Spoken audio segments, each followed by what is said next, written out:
promise you this interview is going to be as informational as it will be entertaining, because we're talking about the railways of Jamaica, a huge part of our history. And who else could we bring in to talk about that and our history but the Honorable Mike Henry? Good morning. Welcome to Smile Jamaica. Good morning, ladies, and how are you? In a bright independence, emancipation, yet to be delivered from the Queen. Happy morning. Looking at the footage, Minister, the railways was such an important part.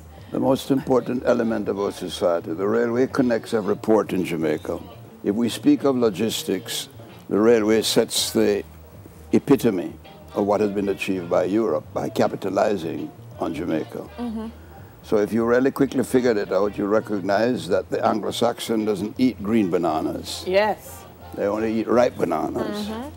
Therefore, in that context, for you to load the boat to come in from London, get to Harbour Street, offload its cargo for the merchants, move on then to where the stock exchange was, the Myrtle Bank Hotel, and then move along that to St. Thomas, then Portland, then Aracabessa, then Montego Bay, and then Hanover.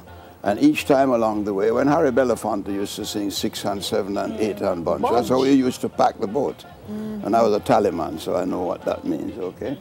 So that basically overall, and the railway was once considered the 11th wonder of the world in engineering, because you have the chain of mountains, you have 52 tunnels, I think I'm correct in the numbers. You had to build it through the mountains, around the mountains, along the coastline. And at each time, remember now, if they don't eat green bananas, the bananas have to arrive there just in time to be sold and ripe, because they had no refrigeration, etc., etc., etc. So logistically, it speaks to what we have wasted as an opportunity.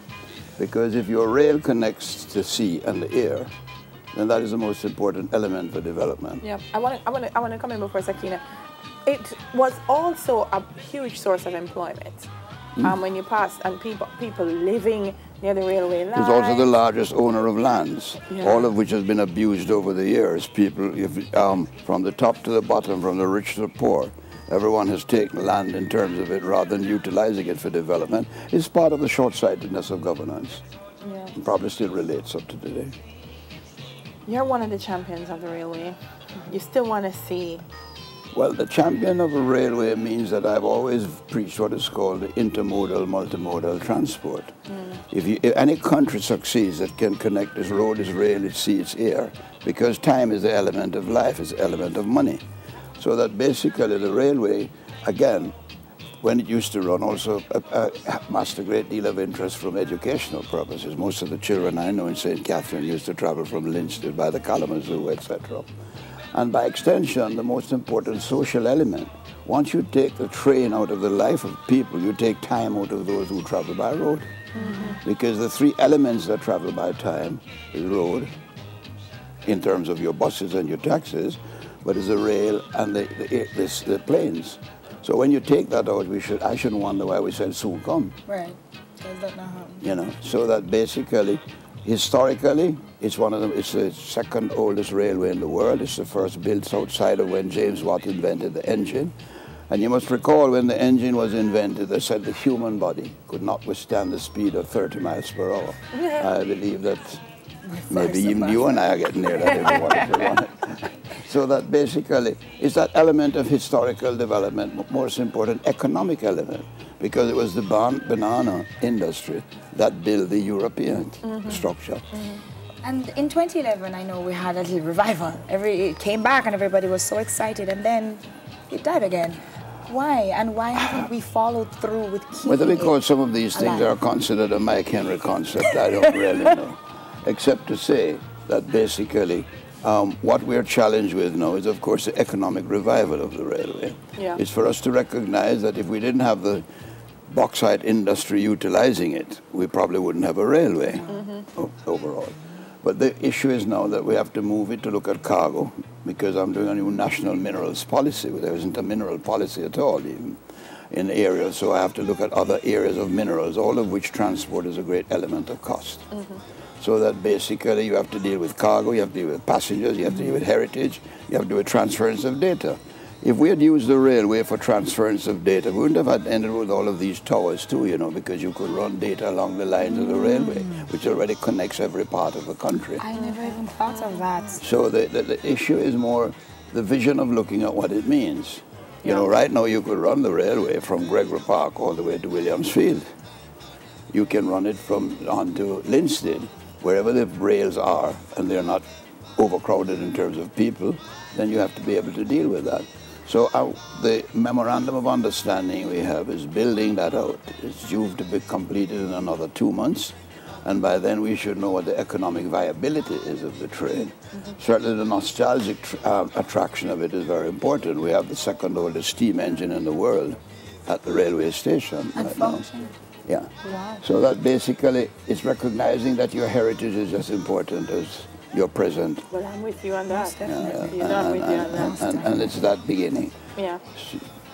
In terms of the passenger aspect, though, I mean, I used to take the train from Spanish Town to, I was at Woolman's to go downtown and go to school. Couldn't get on the bus. It was just an easy way. Most developed countries in the world still have their passenger trains.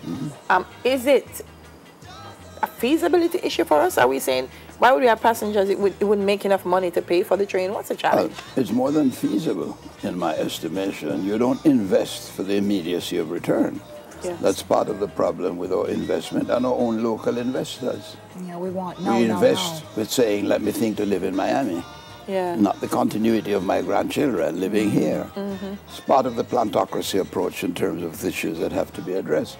So that basically what we're looking at now is that, yes, it's an economic feasibility, but yes, we can use light rail. I've developed, you know, from 2010, I left at the Ministry of Transport, a multimodal transport system.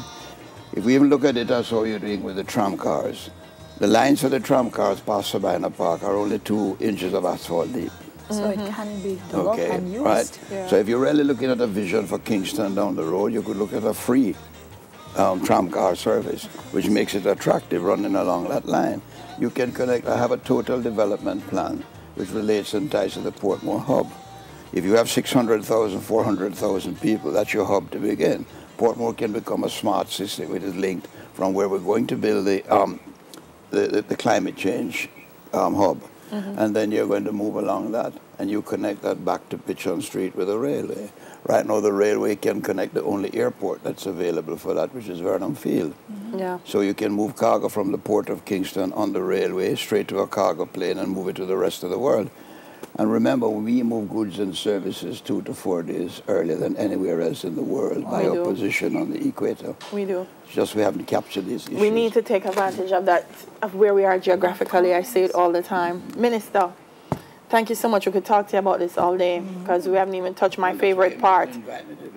Oh, all right. We are not here all day, Think of how much more enjoyable, and with respect to the charming performance that's coming, think of how much more enjoyable it would be if we had a nice glass of champagne here. Champagne? With some orange juice. Okay, and I could mimosas in the relax morning. equally there. Yes.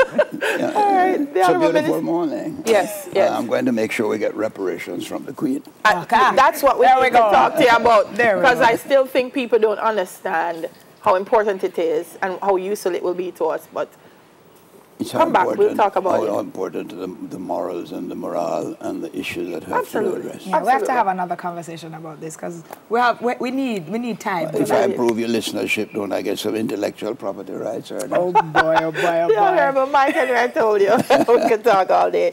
The railway, though, very important part of the lives of many Jamaican people and many who are watching from the diaspora.